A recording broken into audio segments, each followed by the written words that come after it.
Hey you guys, so today I'm going to be sharing my labor and delivery story. I only felt it was right just because I was recently published, and I'm going to leave my article down below, so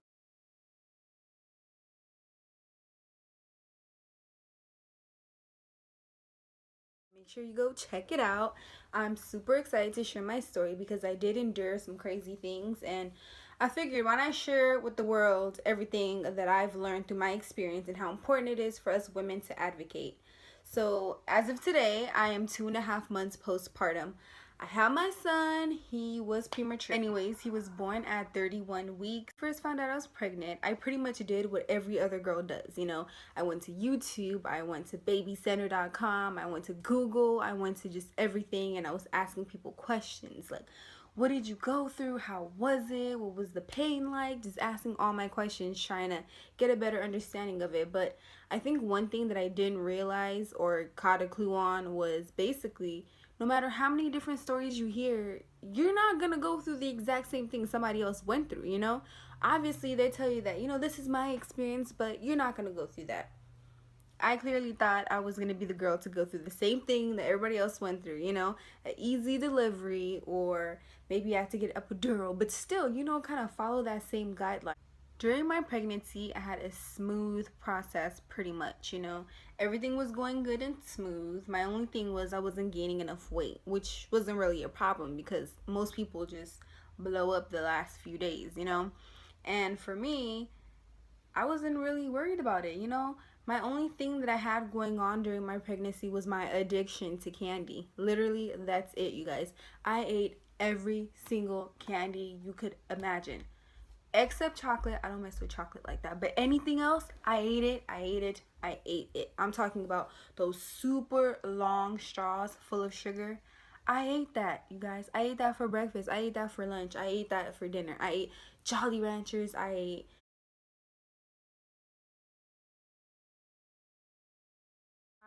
loved this candy. I don't know what it was, but I was just in love. I had to have it every single second of the day. I tell you, I thought my baby was gonna be a crack candy baby. Literally, that's what I thought. Anyways, like I said, everything is going smooth, and I come to my 24th week appointment. Now, the insurance that I have, you don't have a set doctor. You just get whoever's available, whether it's a doctor, a OB, or a midwife. So, at my 24th week appointment, I actually had a doctor. Now, my doctor tells me, you should pick up your intake on food because you should be a little bit bigger by now. Your son is kind of measuring not as big as he should be. So if you're having trouble keeping things down, I suggest maybe Ensures, some protein drinks, whatever you need to do to just eat healthy, protein, nutritious meals, basically. And I said, okay, sounds like a plan. I go, me and my husband buy Ensure. I start taking it. I drink it, drink it, drink it, meal supplement, drink more, try to lay off of my candy, but I don't because, like I said, it's an addiction. At this point, I think I'm doing good. I'm gaining some weight, very little, but I think it was maybe 2 to 3 days before my 27th week appointment, I blow up. I wake up one day and I'm huge. I look like I swallowed a hippo. My face just got so huge. My nose was spreading out to my entire face. Okay, my arms were huge. My stomach was huge. My thighs. My feet were so swollen that when I wore socks, the imprint from the design was on my foot when I took my sock off. It was hard, struggling. Like, I kid you not, I was struggling into size large leggings. That's how swollen I was. So I'm thinking, okay, like, dang, this must be the final, like, pickup before I enter my third trimester. Like, woo, I'm big, I'm huge, this is crazy, right? No, I go to my next OB appointment, which this time it's with my midwife, and she looks at me and she's like, it looks to be that you have gained 22 pounds in 3 weeks, and I'm not sure why. Is everything okay? And I'm just sitting there like, what? You need to watch what you're eating because right now this could be dangerous. You're eating too much. And at this point I say, okay, I'm gonna fix it. I'm gonna stop doing what I'm doing. I'm gonna lay off the protein drinks. Obviously I was drinking too much, right? No, again. I leave and I go home and I call my brother. My brother is a nurse practitioner and he just passed his boards and I'm super excited. But before he wasn't, so he was still in school. And I call him and I tell him, you know what?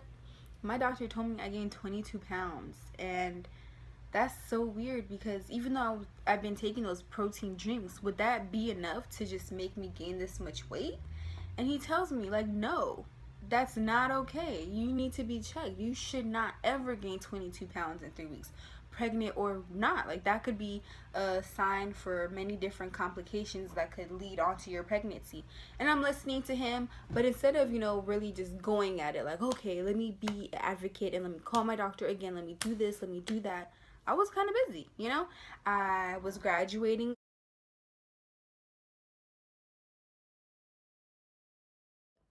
2 weeks from then. My baby shower was on my graduation day.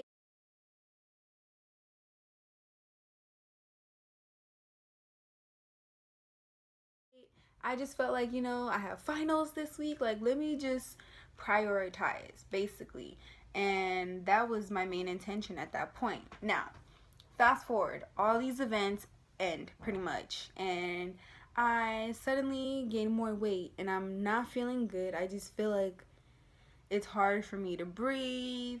I'm just tired. I can't walk. I can't do nothing. I don't want to shower. I don't want to do anything at all.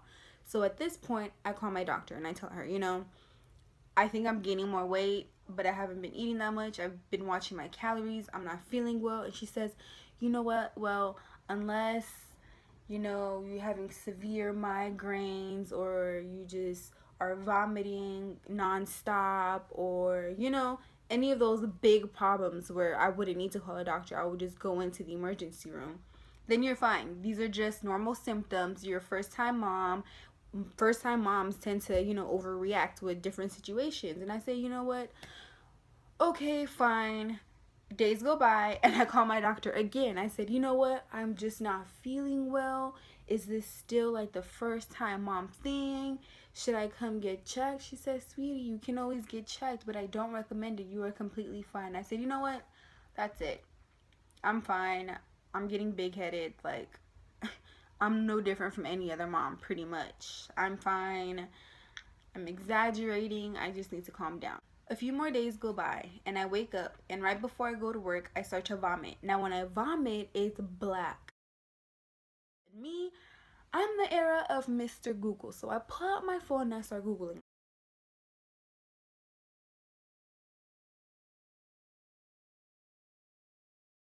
And I'm just pretty much like, I'm dying. Oh my God. I run. I'm telling my mom, like, look, I'm dying. Look what Google said. Look at this picture of my throw up. Oh my God. Blah, blah, blah. Like, I'm freaking out, you guys. My mom's like, look, you're fine. You ate something. It wasn't working with your body. So now your body is trying to take it out. You're okay. I'm just like, are you sure? I get dressed, I go to work, and I'm still on Google when I get to work. WebMD, baby center, has this happened to somebody before? Blah, blah. Now, right before my shift ends, I vomit again, and I decide to call my brother. So I call my brother and I send him a picture. I'm like, did you get that picture? What is going on with me? He says, you need to go to the emergency room right now. And I'm freaking out, like, okay, okay, okay, I'm gonna go right after work. I call my husband, I let him know, I let my mom know, and I basically just head over to the hospital. Now, when I get there, they check me into labor and delivery, and the nurse pretty much just, like, shoved me off, like, what's going on with you? I've been vomiting black stuff, I'm not feeling good, it's hard for me to breathe, I've gained a lot of weight. And I guess to her it just sounded like, okay, a typical first time mom symptom. And instantly the doctor comes in and she's like, hi, da da da da, I'm so and so, I hear that you've been vomiting black stuff, can you describe it for me? And I'm like, I'll do one better, I have a picture for you, doctor. And she's like, good. I show her the picture and she's like, yes, this does concern me. We're going to keep you here. We're going to see if you vomit this again so we can test it. How are you feeling? I'm like, I'm feeling good. She's like, okay, we'll just go ahead and give you an IV and we'll just wait. And I said, okay. So I'm just chilling in the bed, waiting. Time passes on, and the doctor comes back and she said, you know, you have not vomited again. Are you feeling better? And I told her, I'm feeling good. And she says, okay, fine. You're good. So we're going to go ahead and discharge you. And if anything else happens, please come back to labor and delivery. And I say, okay. I'm getting ready to get discharged. And the doctor comes back and she says, why don't you run her vitals for us one more time? And I'm just laying there, and the nurse runs my vitals, and they just look at my chart. Then all of a sudden, they both step out of the room. She says, okay, sweetie, your blood pressure is running high, and it's very concerning for us, so we're going to admit you into the hospital today, and we're going to go ahead and monitor you, okay? And I tell her, okay, what does that mean, that my blood pressure is high? What are the risks? Because your blood pressure is this high, you can risk having a seizure. You have severe preeclampsia.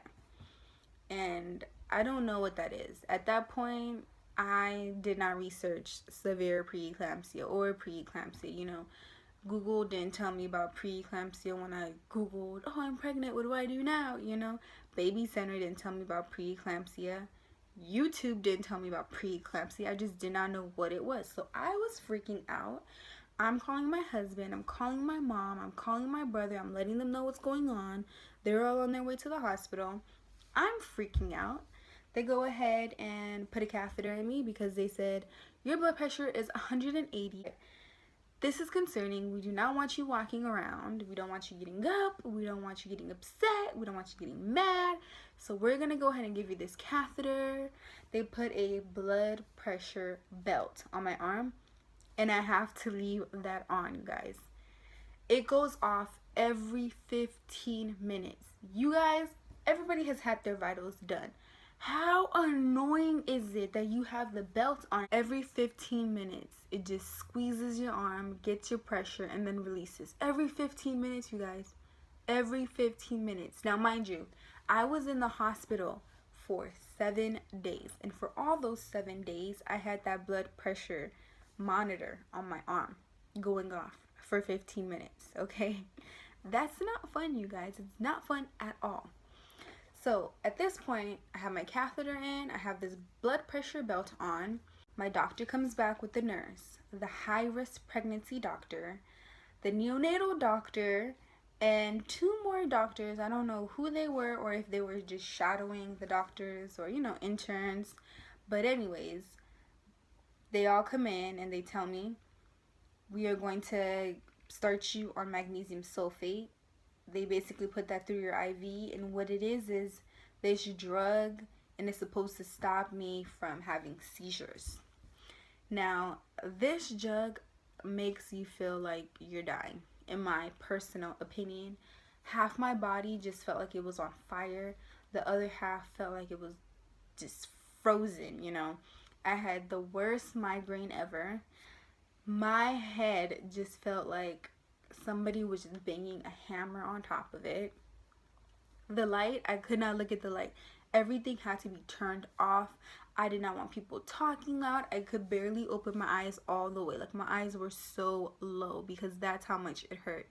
It was not a good feeling. And being on magnesium sulfate, you are not allowed to eat anything at all. Nothing. And this sucks because, like I said, I was in the hospital for 7 days on magnesium sulfate, eating nothing but ice chips, okay?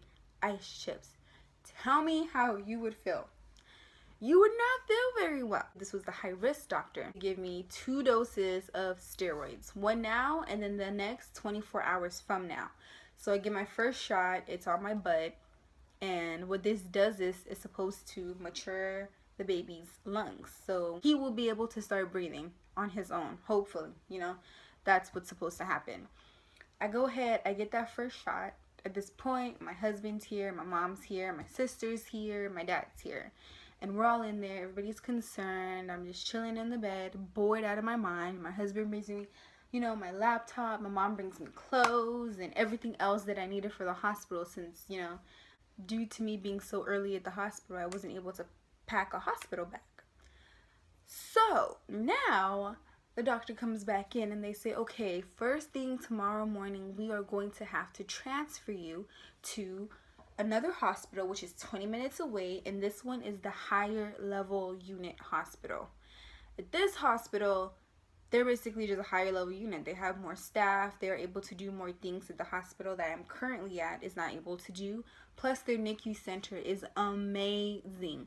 I tell you guys, this is the same hospital, the one I'm getting transferred to, that Octomom.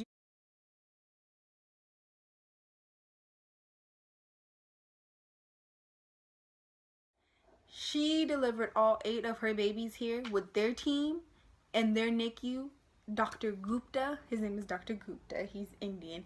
He took care of my son. And I was like, you're the guy who took care of Octomom's. That's why I felt such a relief, because I was like, you took care of all those 8 premature babies. I know you're going to take care of mine. And he did such an amazing job, you guys. Okay, that's later on. But Dr. G, he's a real one. And by the way, you guys, I gave birth at Kaiser Downey in California. That Kaiser, I loved it. Anyways, so my husband spends the night. Everybody else leaves. They're coming back the next day.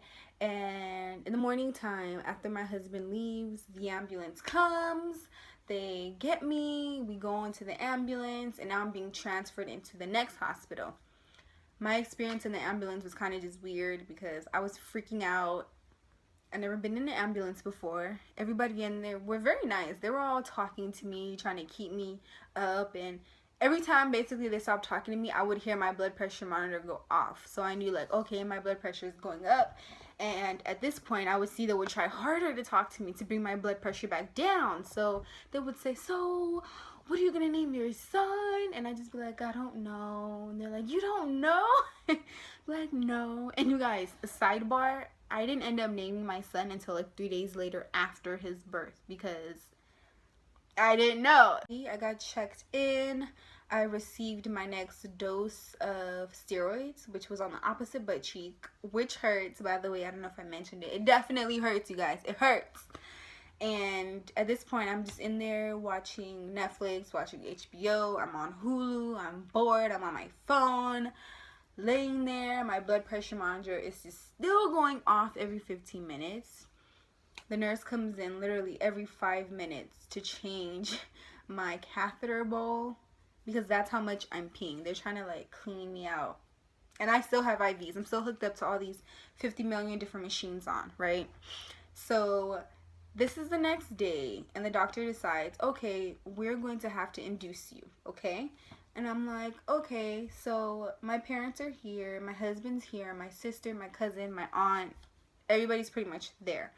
And they began to put a pill, Cytotec, Cervidil, I don't know, a pill. They put a pill up there and it's supposed to start opening up my cervix. So they tell me I think I have 9 hours before this pill can start working, or until, but that's the phase of it, 9 hours before they could try something else. So at this point, you know, people have their own lives to go on. People are coming in, people are coming out. I'm just laying there like a dead fish. It's the nighttime. My husband stays with me again, right? And the entire time, because my husband works like too many hours basically, and I'm sleeping, my blood pressure monitor keeps going off every 15 minutes. So I'm finally sleeping, right? And my husband's phone starts going off. And I just hear this alarm. And I think it's my hospital alarm. Like one of the little gadgets that are tied up onto me, right? And I'm calling the nurse. I'm pushing the button. Like, nurse, I need the nurse. And the nurse comes in like, sweetie, what's wrong? And I'm like, the alarm. Can you please turn it off? I don't know what it is. And she's like, that's your husband's alarm. And I bust out laughing. I was like, can you turn it off? Please turn it off. And she like goes up and takes his phone and turns it off, and then she leaves, and my husband wakes up. And at this point I'm just fed up because I've been in the hospital for too long, and now I believe this is the 3rd day. I want to get out the bed. I want to eat. I want to go home. I want to shower. My hair is in 4 big dookie braids.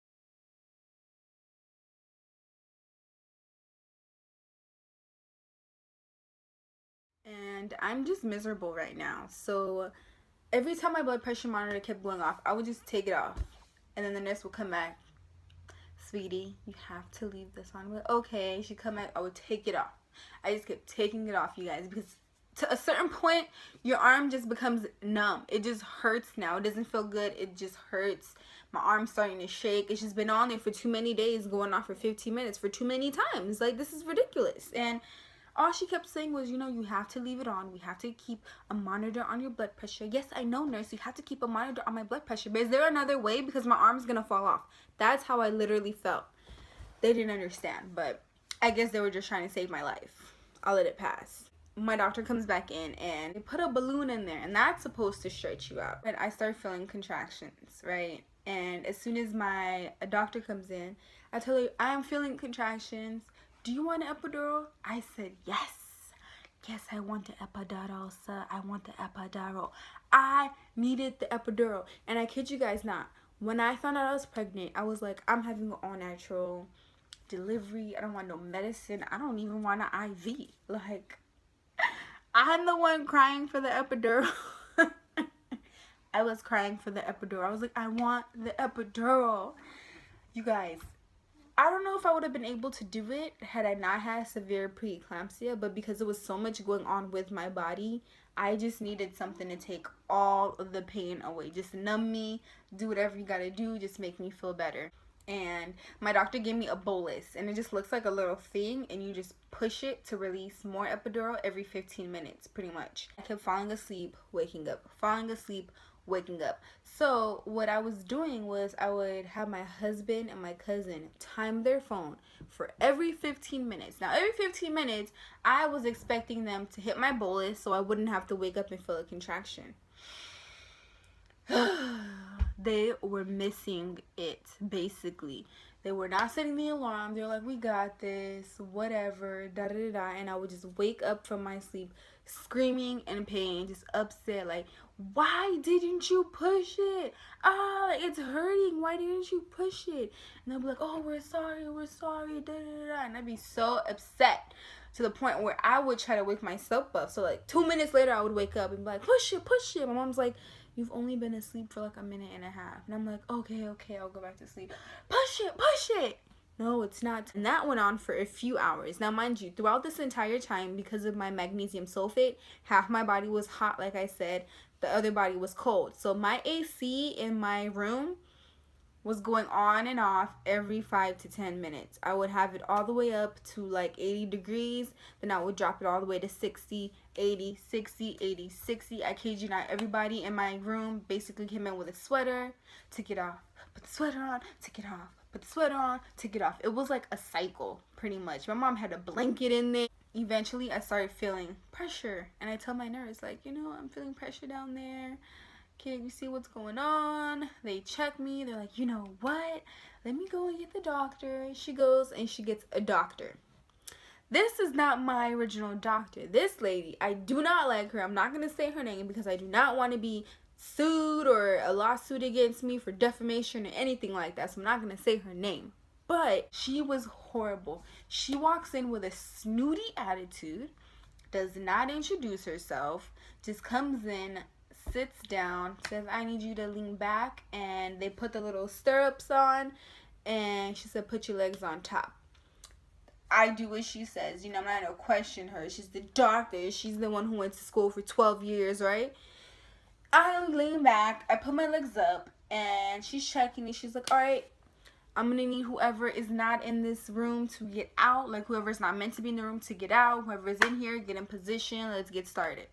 My husband's on this side. My mom's on this side. And my cousin is on this side, right? And she goes, I need you to give me some practice pushes. And I go, oh, you know you do practice push. She says, not cutting it.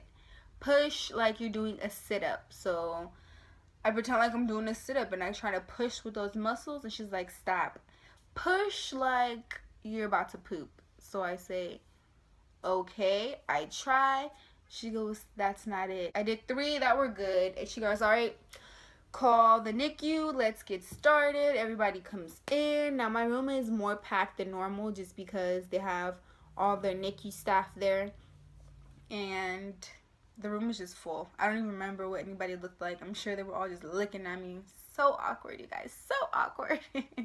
But anyway, everybody comes in and I begin to push a few times and I'm not doing it right. So she sends everybody away like, okay, you guys can go if you guys need to go somewhere else. This is going to take a while. So I'm in there pushing and she goes, if you don't push, I'm going to go and give you a C-section. I said, no, I don't want a C-section. So I like grab my legs and I push and I'm like, ah, ah, ah, and I push his head a little bit out. So what she does is she gets the knife and she cuts me. But when she cuts me, she stops and she gives me this like frightened look, and then she just keeps on going, pulls the baby out and cuts his umbilical cord and just hands him to the NICU doctor. Now, so many steps happen all in this few seconds, right? Number one, when she gave me that stare, she cut me too deep. She cut me from my vagina to my butthole, and she was not supposed to have cut me that far. Even my OB at my 6-month appointment told me that. She messed up, and she didn't get no repercussions handled. But you know what? I'm not God. I'm going to just leave that situation alone. So, yeah, she cut me from my vagina to my butthole for a premature baby. What does that tell you guys? Was she trying to rush, or was it just me? I don't know. At this point, she takes the baby out, and number two, she cuts his umbilical cord. She did not ask for my husband to cut the umbilical cord, and she did not allow him to cut the umbilical cord. She just did it as if she was in a rush and just handed the doctor to the baby.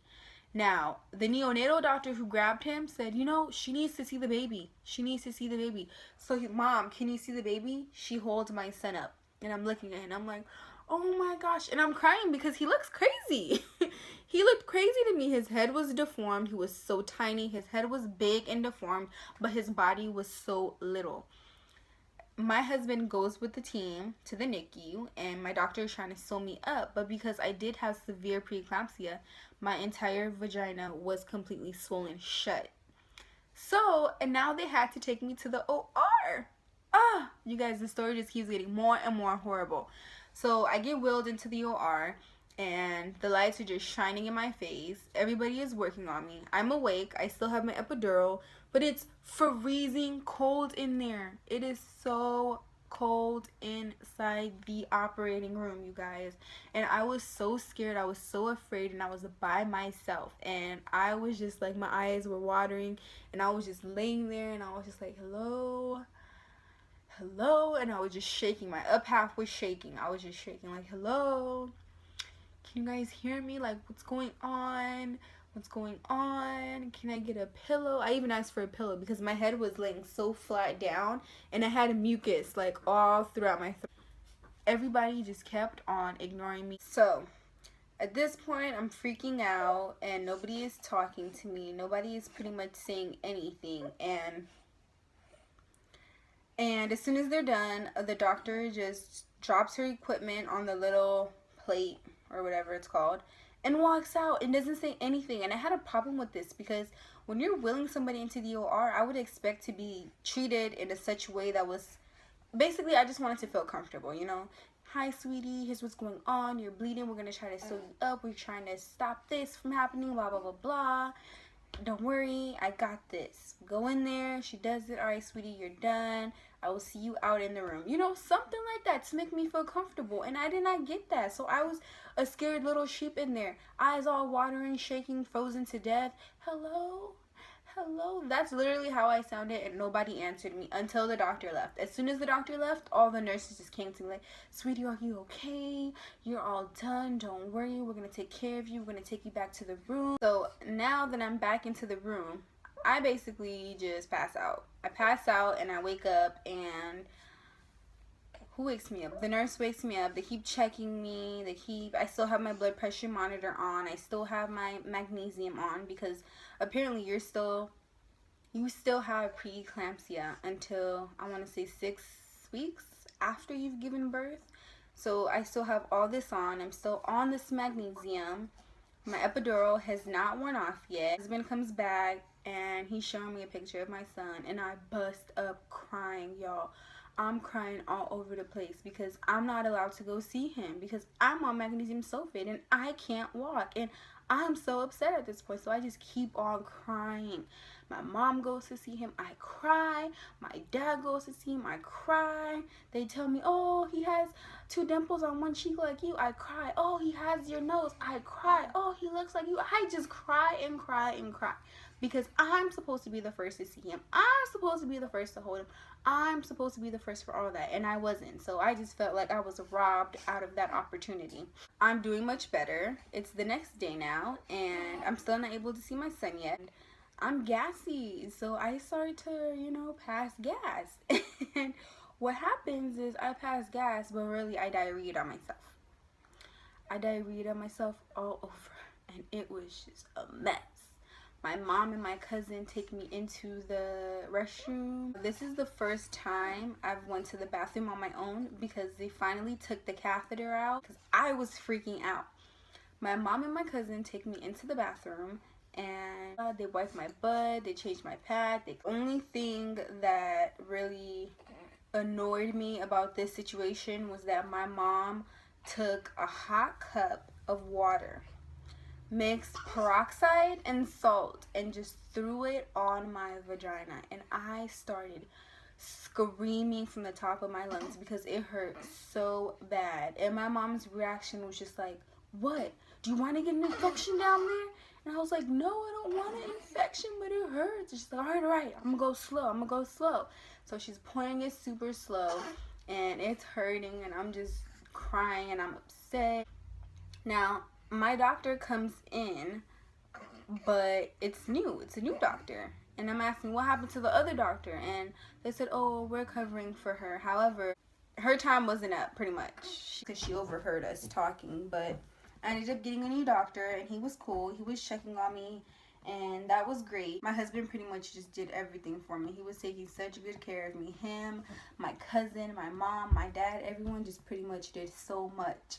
Y'all, when I was in the delivery room, my husband was acting out. Like, he is a football player, so the way he was trying to support me, I guess, was just by talking like he was on the field. Like, let's go, baby, you got this, come on, girl, you got this, this is nothing, you got this, push, push, push, you got this. Like I was about to score a touchdown or something. So they come to collect blood from me, and usually it just takes one nurse, but because I was still so swollen, you guys, it took 8 different nurses. I did not end up getting my blood drawn until 3 o'clock in the morning that same, well, technically the next day, but 3 a.m. And it had to be done by the head dog, like her. They had to call her from her bed, because she was not working, to come to the hospital and draw my blood. And I kid you guys, they tried every way. The manager came to draw my blood. She found it in my thumb. They drew like 4 crates of blood from my thumb. That same morning, I am able to go and see my son for the very first time, and I'm so excited. I'm so happy.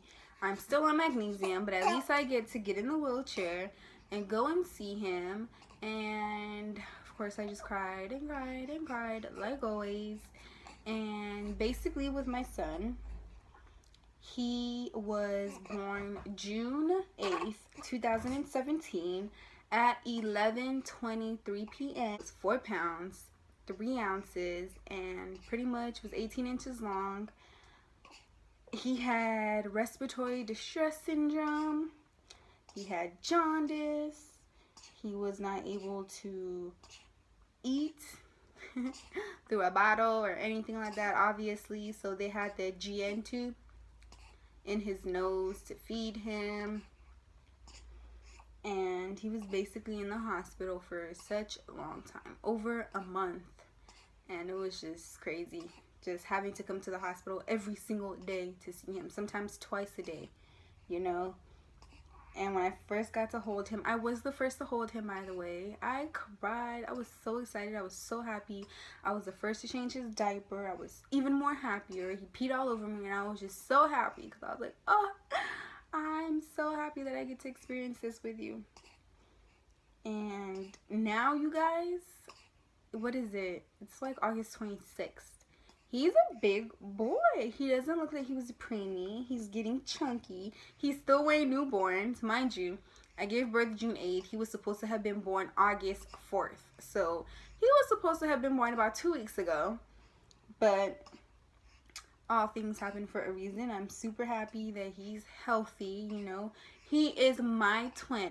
And for me, I was doing good. After I got discharged, I still had to come back to the hospital to get blood pressure checked. I still had preeclampsia, so I had blood pressure pills I had to take twice a day. I had to take my own blood pressure. I had to go to the hospital so they could check them, retake them until I want to say about a month and a half. Then they finally let me stop. My blood pressure came back down to normal.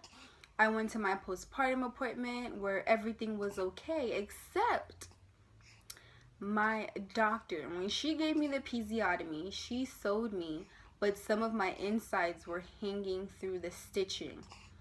Now, I don't know if that makes sense, but it's like you have a blue shirt and a red shirt. You sew both of the blue sides together and some of the red from the inside sticking out. The red that was the inside sticking out was my inside. So my doctor got some chemical, put it on a Q-tip, and burned it off, you guys. It could not get any worse. Burned it off. And then I had to wait another 6 weeks after that for that to heal. It was just crazy. And going to the restroom was not fun. I kid you not, it was not fun. I don't know what the English word for it. Basically, it looks like a pot, like a coffee pot. We pour water in that. So I basically had warm water, salt, peroxide, and I would pour it over my vagina area. Every time I peed, every time I pooped, just everything, so that I wouldn't get an infection. And pretty much that was supposed to help me heal or whatever, but it didn't, because I ended up back in the hospital 2 days later in emergency because I had an infection. I ended up having a severe urinary tract infection that I contracted in the hospital. They also checked my blood platelets, and my blood platelets were low. I kid you guys not. I feel like it's a never-ending story with my labor and delivery, because after this, my blood platelets were low. So my blood platelets were low, and at this point, they told me if I did not bring my blood platelets up, I would have to have a blood transfusion. Can you tell me what the heck is going on with my life right now? So I go back home. I am pale because my blood is so low. I'm still very anemic. My skin is just white. I look white. My blood vessels in my eyes had all completely popped. I just looked like a scary little thing. I was walking crazy. My legs were like, I was walking with my legs spread so wide apart. My eyes were still low because I still had magnesium sulfate in me that was still trying to come out. After the first week at home, I woke up 3 to 4 times each night, drenched in sweat, you guys. My hair would be soaking wet, my face would be soaking wet, my body, bra, panties, and pad completely dripping wet. This happened 3 to 4 times a day for the first week because my body was trying to get rid of all the excess water. I just woke up shaking, like, just shaking like I was on drugs, pretty much. Shaking. I used to run, call my mom. My mom used to come down. She used to turn the hot water on for me, help me get into the hot water, help me get out. I had to hurry up and get dressed because I would be freezing as soon as I got out the shower. She used to, like, move me to the living room. I would sleep in the living room because my entire bed was soaked. My pillowcase, my sheets, my blankets, the mattress. It sounds crazy, but it was soaking wet. Everything was just soaking wet. She used to make me hot tea. She used to make me custard. She just used to do so much for me because I did not know how to handle myself. And at this point, my husband is such a heavy sleeper. I would have to just, like, punch him in the throat for him to wake up. You could call his name, you could kick him, you could tap him. You have to, like, punch him, like, "Yusuf, wake up!" And he'd jump up. What's going on? I need help getting up. Basically, this was my entire labor and delivery story, including my postpartum madness. Now, like I said, I'm 2.5 months postpartum. I feel good.